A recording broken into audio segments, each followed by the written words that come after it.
pledge allegiance to the flag of the United States of America and to the republic for which it stands, one nation, under God, indivisible, with liberty and justice for all.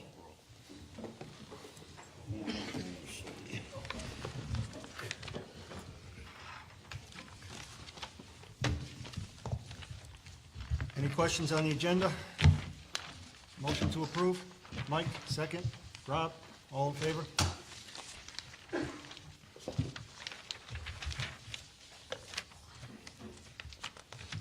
Janice, any statements?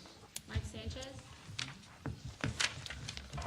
Good evening. I just wanted to make reference to an editorial that was in Newsday on November 30th, and the title of it was "School Fiefdoms Come Up Short. Events Illustrate the Need to Consolidate."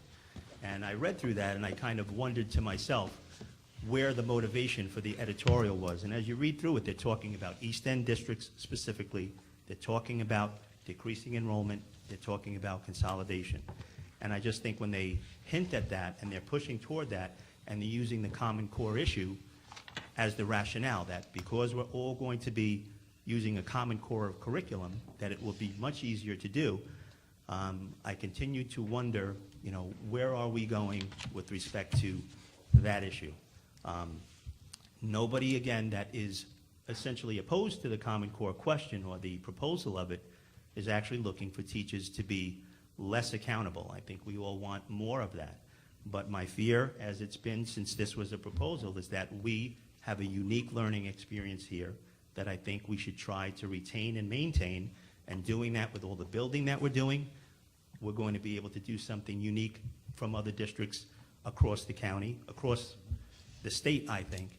And I think the push that we're going to see, and it's going to be sooner than later, even with our own concerns about enrollment, is that we should look to consolidate. And I just don't want to see that happen. So I would just, ask that you take a look at what they're talking about. This is clearly driven by some motivator, what that is and who that is, but it's interesting that the person that they refer to is the New York Federal Reserve Bank president, who I'm sure has a significant amount of clout and probably has children in private schools. So again, this question is going to be one that we're going to be wrestling with going forward. I just think that we have to be changing the rules of the game, and maybe we play checkers and they think, they're up there playing chess. We've got to get better at chess. Thank you. Thank you. Dr. Cohn, any student staff recognitions? No? Any old business? No. Okay, on to the superintendent's report. Thanks, Mr. Zukowski.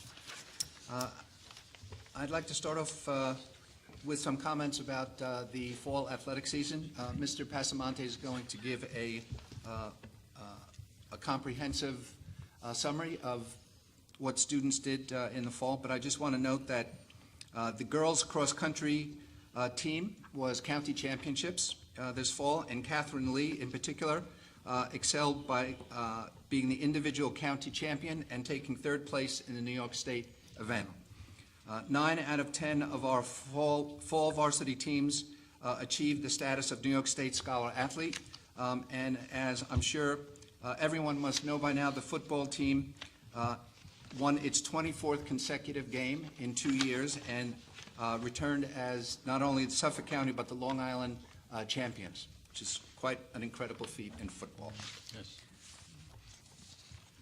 Moving on to the high school. On Sunday, November 22nd, the Principals Academy students, along with Mr. Holtzman, volunteered their time at Manna Ministries, where they handed out coats and Thanksgiving meals to 77 families in need. The High School Holiday Project, a similar effort is underway. If anyone is interested in donating to the project, they should contact Ms. Ansi via email or by calling the high school office. At the middle school, the work of our talented music students will be evident in this year's winter concert. And for those of you who would like to attend, it's tomorrow night at 7 p.m. in the high school auditorium, not the middle school venue. Miller Avenue students and families collected food to create Thanksgiving baskets to provide a special holiday meal for local families. Thanks to the amazing generosity of our staff and students, we were able to make over a dozen baskets to distribute to local families in need and to local churches. Each Friday at Miller Avenue, students who have been bucket fillers for the week are recognized during morning announcements, and their names are added to a bulletin board to recognize their achievement. If you're interested in this activity, take a minute to check out the video on the Shoreham-Wading River homepage. Thank you, Mr. Zukowski. Votes and resolutions, the minutes of November 3rd, 2015. Any questions? Motion to approve. Rob, second. Mike, all in favor? Anyone decline? Abstain? 501.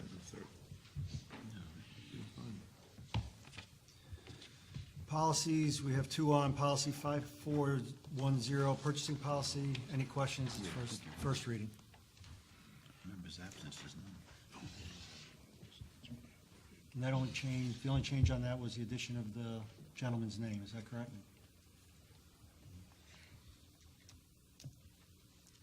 Right. And policy 3280, which is use of school facilities. Anybody get a chance to read through it? I actually did not. I didn't realize it was on here. It's on, it's first time on. You want us to put it back on for a first reading? If we can. So we're just going to put it on for a first reading the Second. next meeting. Second reading. First. Oh, okay. I didn't get a chance We'll to go back see to it. the Okay. starting point. Thank you, though, John, for your hard work in putting that all together for the policy committee. Hopefully, it doesn't go back to, Yeah, if anybody has any questions, if we could try to sort them through, maybe the policy meeting next week. That would be, And maybe get this on and approved. Next time it's on, we'll try to do that as well. So you want this for the policy meeting? No, I'm saying, we have a The next policy one. meeting next week, so if anybody has any questions, maybe they can direct them there, at least so we can get them answered before the next meeting. Okay. So this isn't going on the agenda for the policy meeting, though? No. John, just on this, Janice, did we like kind of canvass neighboring districts to see what they charge and stuff like that? We did? We did. Okay. Thank you. The policy went through, I think, 4 or 5 neighboring districts. Okay. Thank you. Any questions on the resolutions? Take them as a group. Motion to approve resolutions 15-16-092 through 096. Rob, second. Mike, all in favor? 6-0. Want to thank WAC for their donation to send the cheerleaders to the regional competition. Any questions on personnel? Motion to approve? Sean, second. Mike, all in favor? All opposed? All abstain? 402.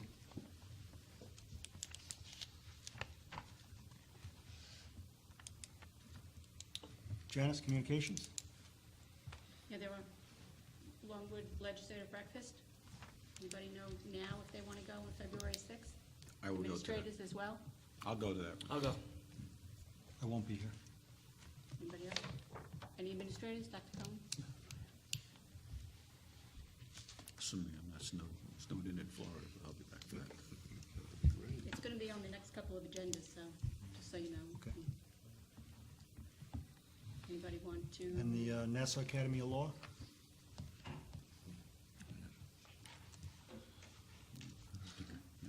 Janice, I'm going to try to go. I don't know I'm available yet. I got a conference tomorrow night. I may have to call you tomorrow on that, John. Okay.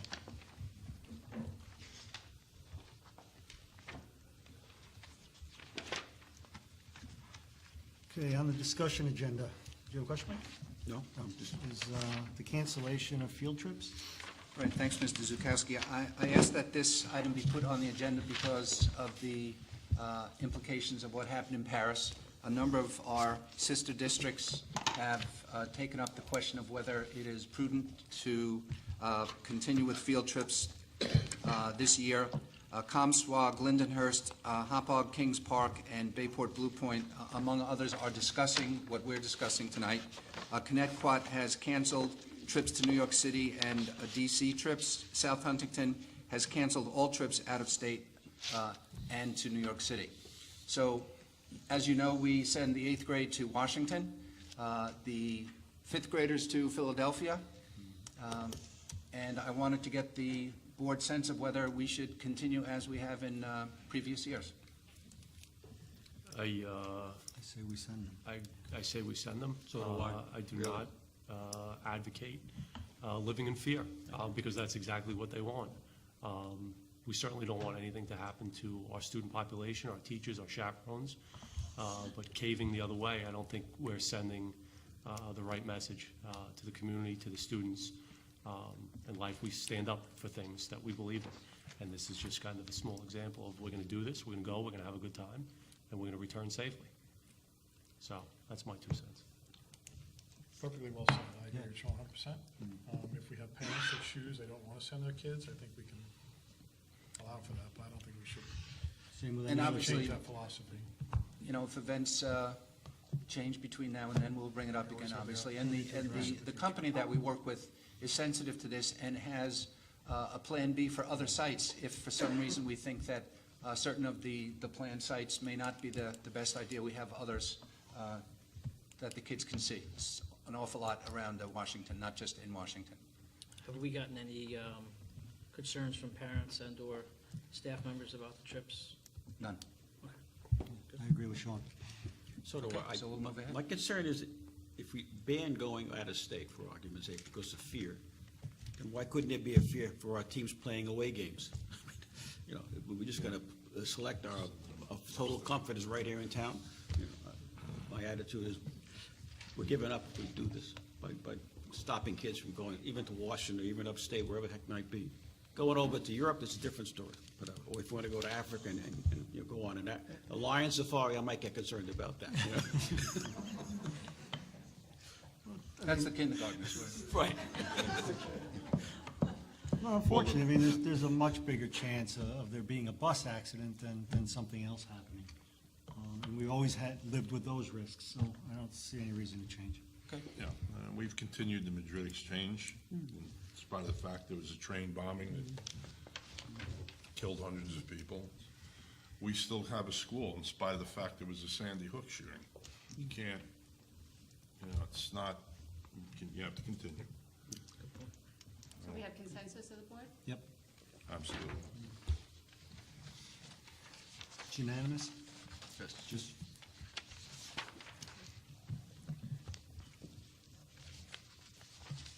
Anybody else have any discussion items? Yeah, I noticed in the nicer news, on the front page story there is on a nicer concussion prevention program. I know we have one in place today. Has anybody had an opportunity to look and see how this compares to what we're using today and whether it makes sense for us to either switch or collaborate between the two of them, or? I haven't, Mr. Arcuri, have you had a chance to look at it? We will report at the next meeting. I have a quick question in reference to facilities, and I don't expect an answer now, but can we find out if the district can have different requirements for different aspects of, let's say, for example, the turf field? Can there be different requirements for use of the turf field and, let's say, the tennis courts, because we put so much money into those, as compared to, let's say, just the field use, you know, at Prodell or the high school or something to that effect, or the auditorium or the gymnasium? Can there be different requirements for different facilities? Though we had said we were not going to rent out the turf field. Did we not say These that? were questions the policy committee was discussing. The answer is yes, you can do whatever you Yes. want with school property. You You have can some flexibility. make different rules for different sites. Right, okay.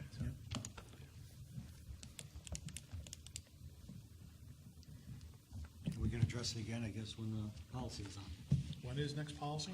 Next, Tuesday, I think? Next Tuesday. Can all the policy members attend? Yeah. yeah, I think so. Are you volunteering? I was. If anybody wants to sit out. You can attend as long as you remain silent. I'll read there. Any additional comments from residents? Going once?